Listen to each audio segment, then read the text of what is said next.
Hi guys, it's Kal from Omnipotent Growth. I'm very happy to welcome you on another episode of our podcast. Today's topic is public speaking in leadership and how to leave a mark.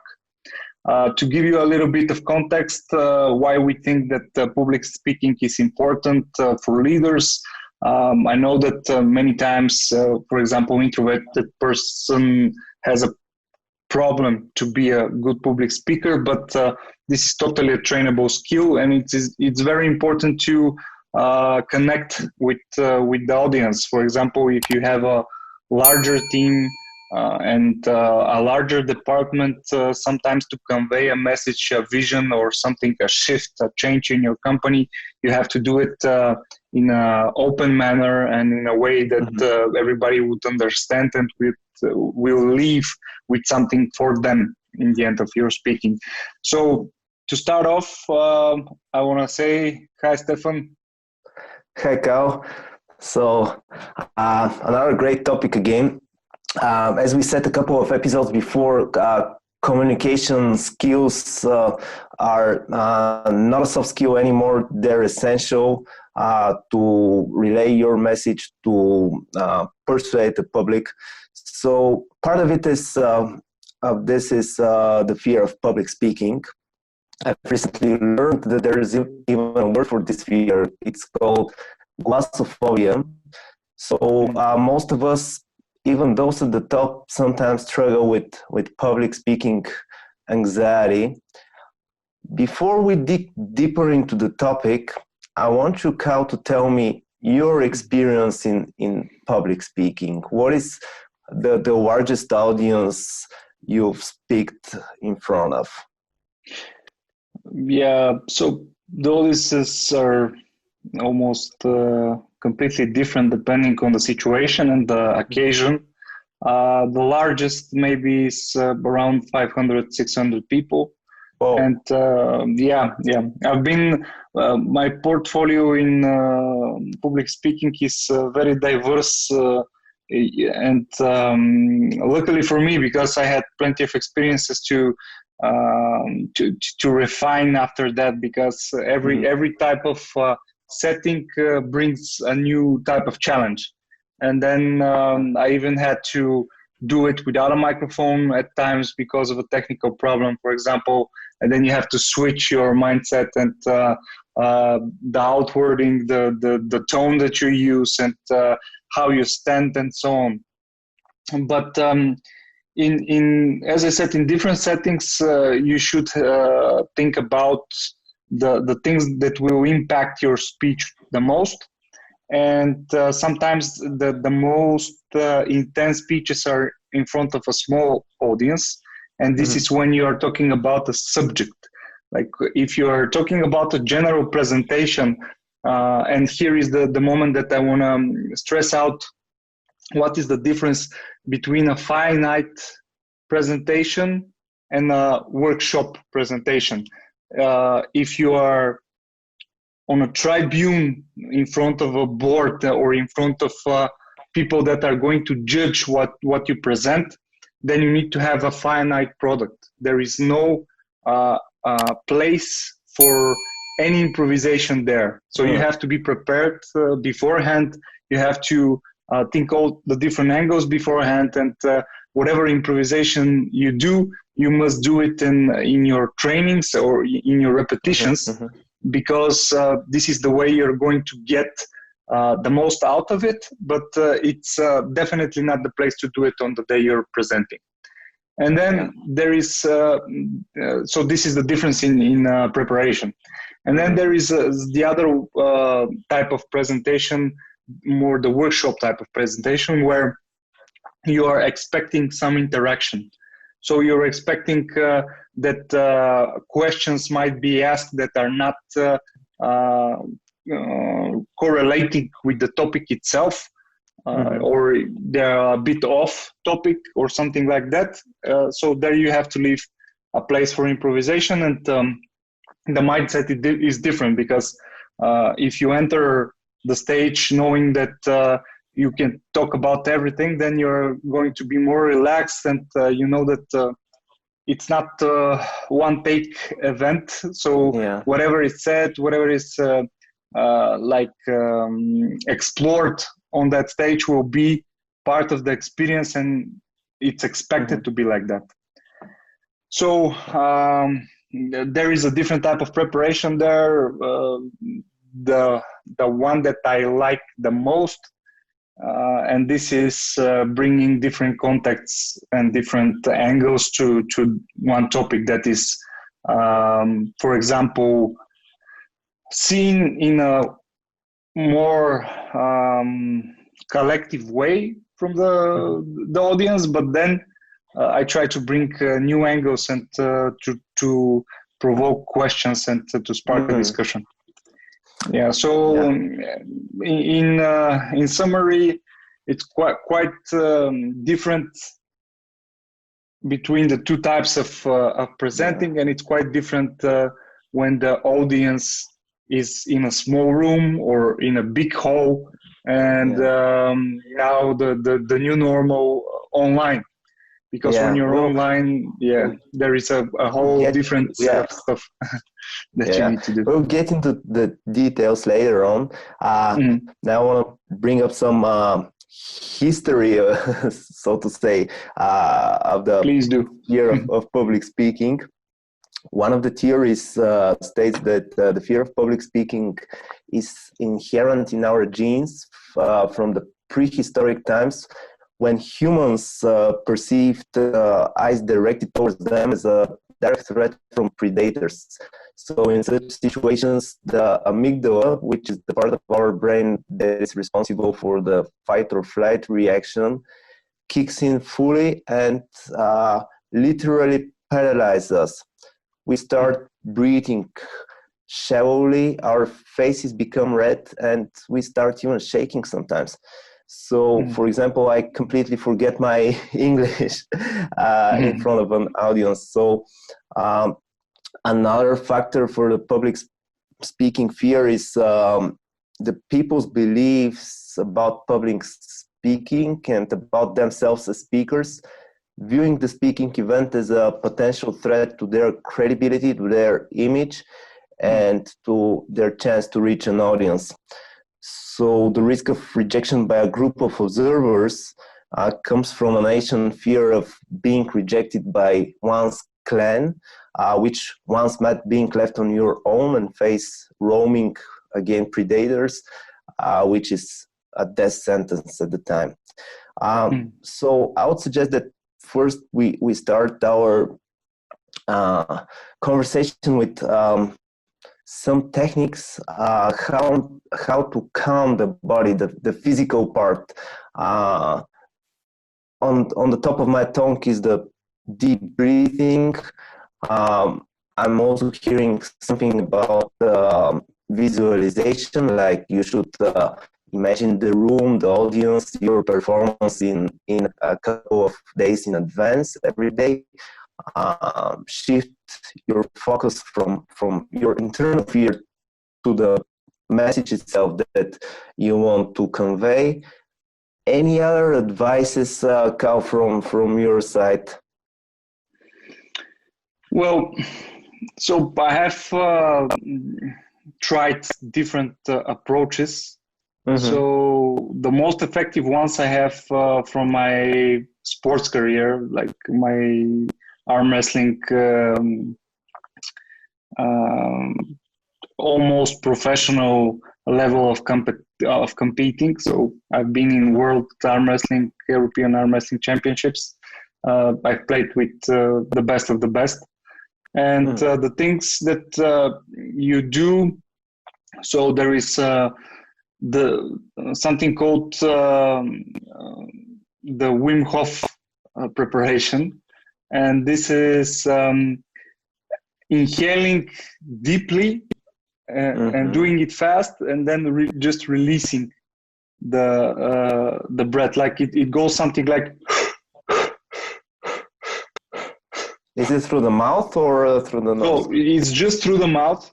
Just through the mouth. You're inhaling deeply with force, but then you're just letting it go. You're not exhaling it. You're just letting it go, and it's it's inflating to the maximum, and then it's deflating to the point that you need to contain your oxygen levels. This is a self-regulating mechanism.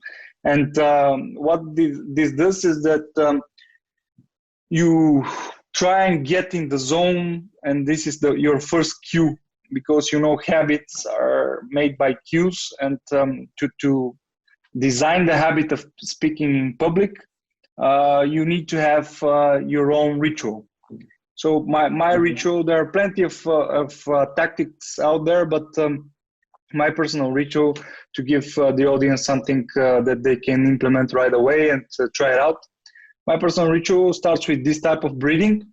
Then it goes to, if I have the space, I'm doing 10 squats, because it's very important for me to have the blood flow all over my body, and to feel my limbs that they're in tonus, and that they have the proper blood flow. This also is a fact for the brain, because when you increase the blood flow in all ends, like head, fingers, and your legs, you get a better oxygen inflow. And the legs are the biggest muscle that you can squat in such a moment. They're half of the body. They're half of the body.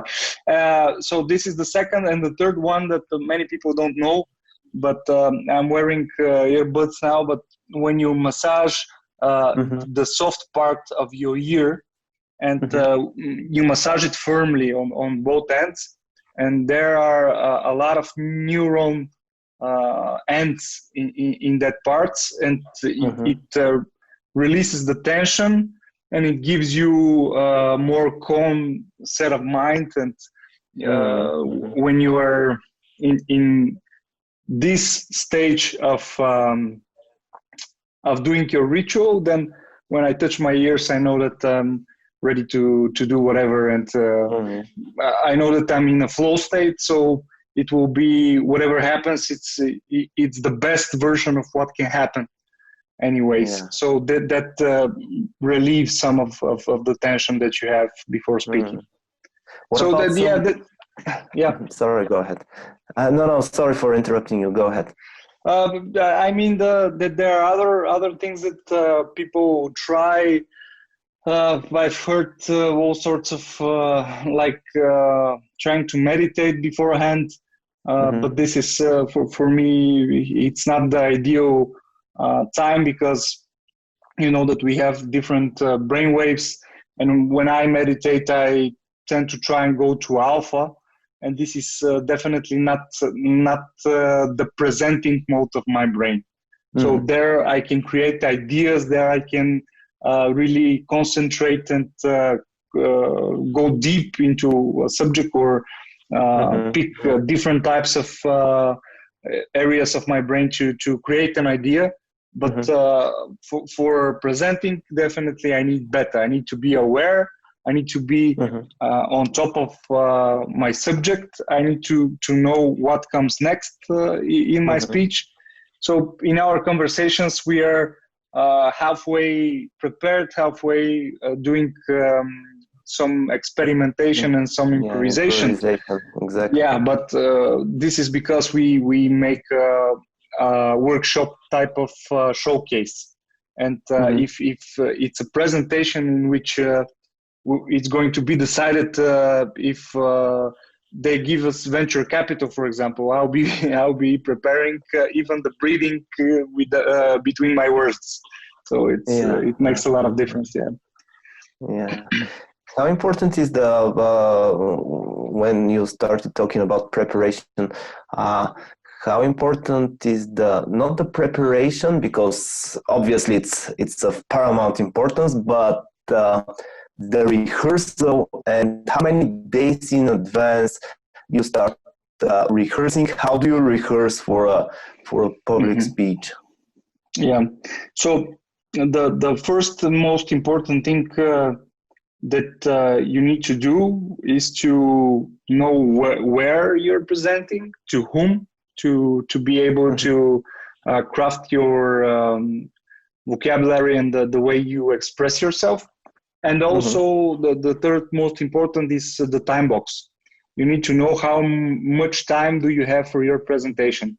And there you have the frame from the rehearsal. To start off, depending on the type of speech that you are giving, if you know that you're going to give a TED talk, I suppose that you're going to start and prepare a few months beforehand.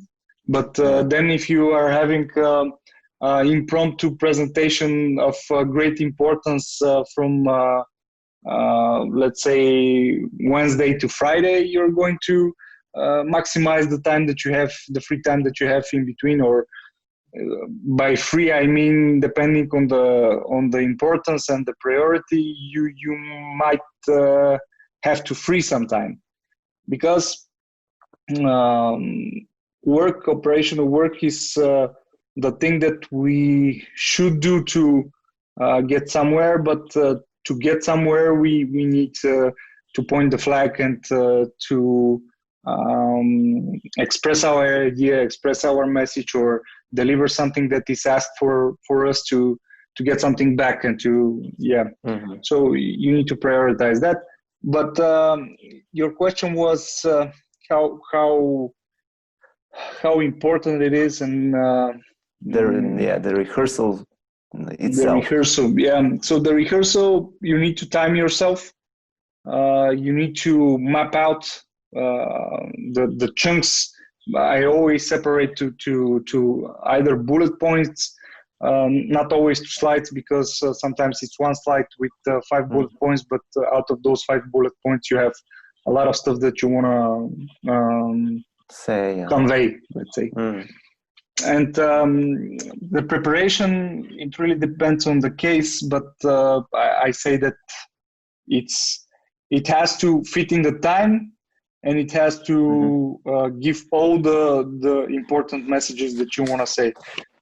Like with every bullet or every slide, I'm outlining the most important things that I want to convey and want to say, and I don't want to miss, for example, a metaphor that is going to illustrate some very important point for me, and it will be a big loss if I missed it, because I haven't rehearsed it enough to know that it should be there. Yeah, keep your thought about the metaphor, because my next question is directed to this, which is the essence of the public speaking. So the goal of public speech is not only to inform your audience about something, but to provoke thoughts, actions, memories, change emotions. So we must be persuasive. As you know, public speaking was well developed in ancient Greece. The first rules of a public speech were prepared by Aristotle, who speaks of 3 parts of persuasive public speech. The first is the ethos, which is when the speaker should possess a certain level of knowledge about the chosen topic, and of course it should be conveyed to the public. That's why we started our conversation with my question about your experience in the public speaking. Then the second part is the logos, which is to make sure the message is received and understood correctly by the audience. So it should be related in a clear, informative, and logical manner. And the third part, according to Aristotle, is the pathos, which is the emotional connection with your listeners or viewers. So I want to ask you, from a practical point of view, are there any essential parts of a public speech that we should not omit in any case, or any other parts that we shall include to make our speech more intriguing and engaging for our audience. You started off with metaphors, so this is my question. What else shall we include in our speech to be? Yeah, metaphors are quite good because they give a more accurate perception of something that the audience might not fully understand. Like if you want to give a point, I always to give an example for when I'm presenting or I'm speaking about nutrients, and people always wonder what is the difference, right? What should I eat to have more power, more explosive power? What should I eat to be more lean? What should I eat to have more endurance, and then so on and so forth? And I always tell the story where the fire is your burning system, the system that is making energy out of everything that you eat. And into the fire you have three options. You can put hay, which burns very bright and very hard, but it burns out very fast. So these are the carbohydrates. Yeah. Then you can put wood, which burns good, and but it's very essential as a material. So you have to be wise with it. So this is the protein. The protein leaves first when you are depleted from supplements. The muscles always eat each other first because they're the gold of our organisms. And then you have the charcoal, and the charcoal burns with very high temperature and burns for a lot of time. And the charcoal is the fat in that case. Yeah. So this type of metaphor leaves people with the idea, the visualization of what nutrients are for the body, and they have they don't have a second thought when they see one of the three ingredients on how they are going to affect their process of consuming something to eat. So this is quite good. If you are good in crafting metaphors like that, you are always going to leave an impression in a presentation because you're going to leave a vision. And one of the best things that you might want to do, of course, for strictly business presentations, this is not something that is easily applicable. If you're very tight with those higher ups, it might work, but otherwise it might just be strange for them. So you have to keep this in mind. But if you are including all of the senses, like if you're making a picture in which people should imagine a smell, imagine a sound, imagine a picture, something visual, and then imagine a feeling. So there you go. You're achieving the best. So if you include taste, so it's called the VAKOK. So those are the senses that we have, the most primal senses that we have, and that will leave a mark for us when we connect them all into one thing. And that is also in very high impact on what you can do on a presentation, but it sometimes loses edge and sometimes loses sense if it's not built into a story. Like if it's not built into the idea of the presentation, if it's not grading and leaving metaphors in the way, it might be something out of nowhere, and it might lose the impact. So it should be very well thought of, and it should be right on the spot in the So this is what I think are the most important part when you're trying to leave a mark. Because if you're neat, if you go and present all the info that you have, so you did a good job for a university research paper, but not so much for leaving an impact on people that you want to influence. Exactly. Okay, thanks. And last but not least, these days the majority of our public speeches are accompanied by presentations, PowerPoint or keynote. So I would like here to bring up the Guy Kawasaki's rule for effective business presentations. Guy Kawasaki is a prominent Silicon Valley capitalist, author, and entrepreneur, and he has his famous 10-20-30 rule for effective business presentation. So 10 stands for 10 slides, because there's no need to overcomplicate your presentations with too many minor facts and details. 20 is 20 minutes. This is the longest amount of time your presentation should last. In other words, no more than 2 minutes per slide. And 30 is 30 points. This is the minimum font size of on your slides. So do you have any other advices on PowerPoint or keynote presentations? Yeah, so for the presentation itself, 20 minutes sounds about right. So a usual or normal TED Talk is 18 minutes. This is scientifically proven that it's the best time spent to keep attention and to not overflow the operational memory of the audience, because you know that when something is in the operational memory, you have to leave space so it can go into the long-term memory. And then the font, I really agree with that. It should be large, but something that I didn't hear in Guy Kawasaki's method is the visuals.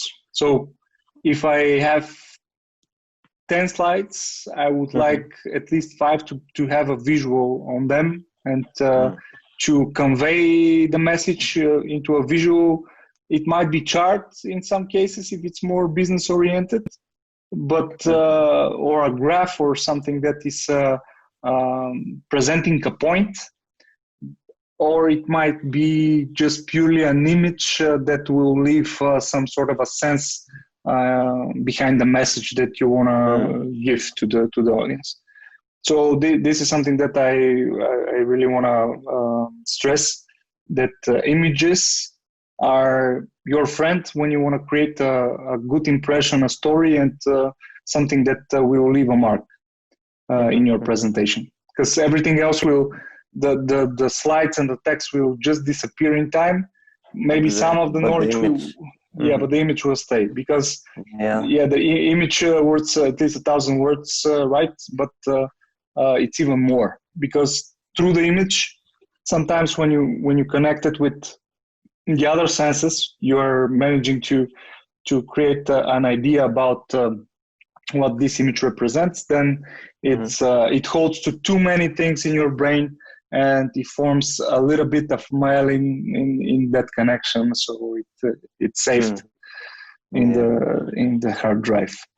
This is the main thing. And also one more, I guess one more pointer in the presenting, when you're presenting on a forum, or when you're presenting on a certain stage in which you'll be more than one. If the event itself, or the community that or committee that is organizing the presentations, if they don't give you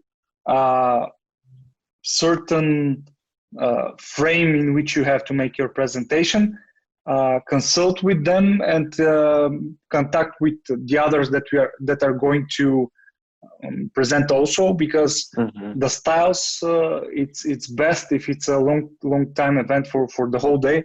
The styles is good to be very similar, so you have different messages.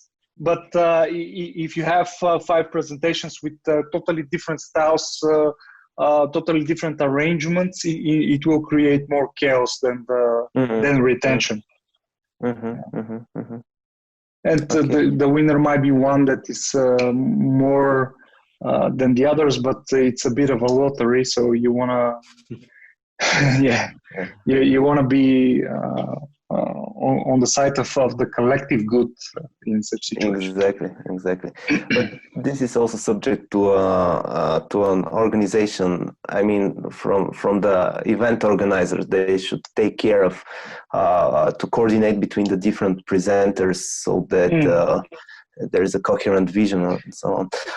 Even if it's only you, and you are invited to different types of events. Just make your style like consistent. Start with something and go with it.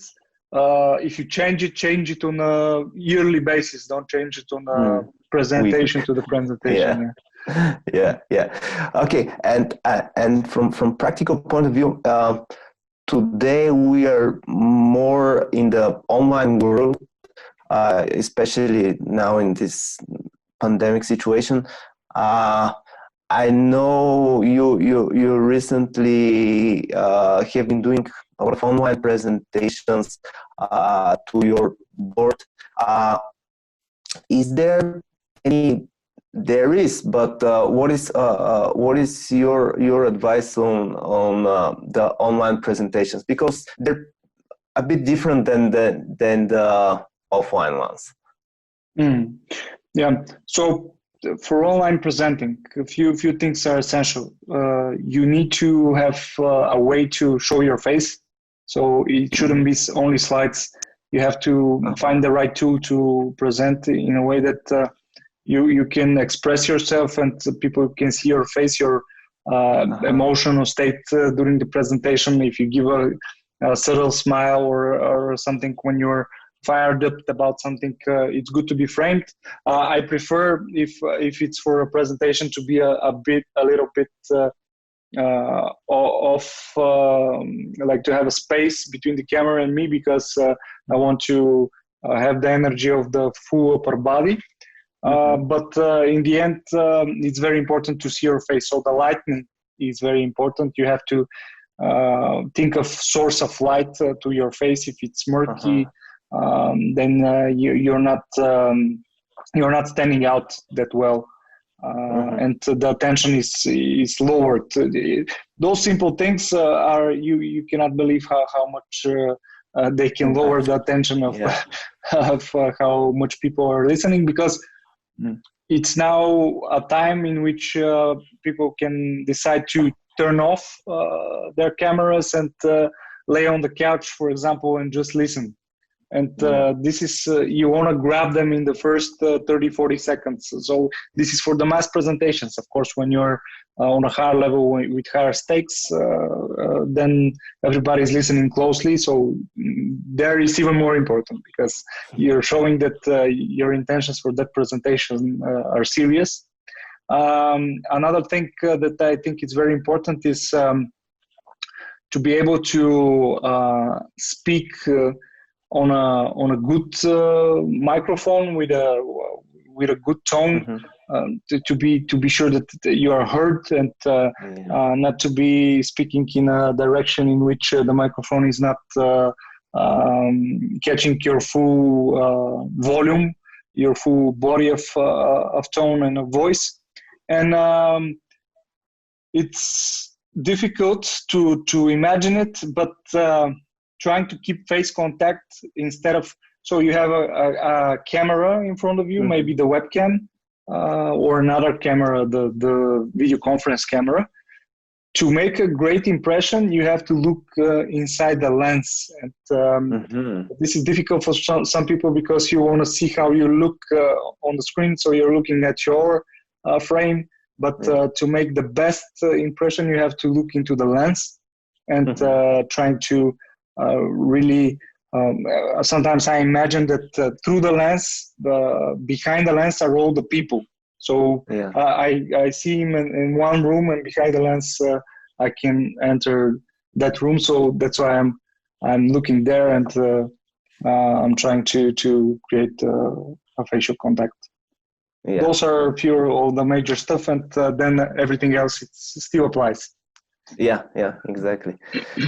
Well, Kal, thanks very much for this conversation. I think it was very useful, and I would like to urge our audience to try some of the techniques that we were discussing here. I think it would be very useful and make their presentation and public speech much more persuasive and impactful. Thank you, Kal. Any final words from you? So thanks, Stefan. Yeah, I think that we covered a good whole lot for one episode.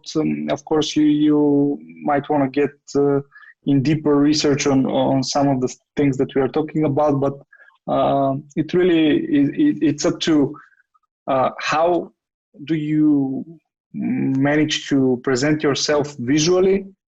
This is maybe 50% of the whole presentation. Then the other 30 is how good is your rhetoric, like how you're expressing yourself, and how you are making the stories, creating the metaphors, and just trying to invoke all the senses of your audience. And just 20% are what you're talking about. Like you have to know your content. It's obvious, but in the information era, I don't know if we are even in the information era still, because I'm reading the work of Yuval Harari and his book Homo Deus. I already read it, but it suggests that it's no longer the information era, because we have all the information now anyways, and it's open for everyone. So the information is essential to know it, but how to deliver it and how to look when you're delivering it, it's the essential part. More important, yeah. So thanks a lot, guys, for sticking with us in another episode of Omnipotent Growth with Kal, and we'll be hoping to see you next week. Subscribe to our content and share it. Thank you. Thank you, guys.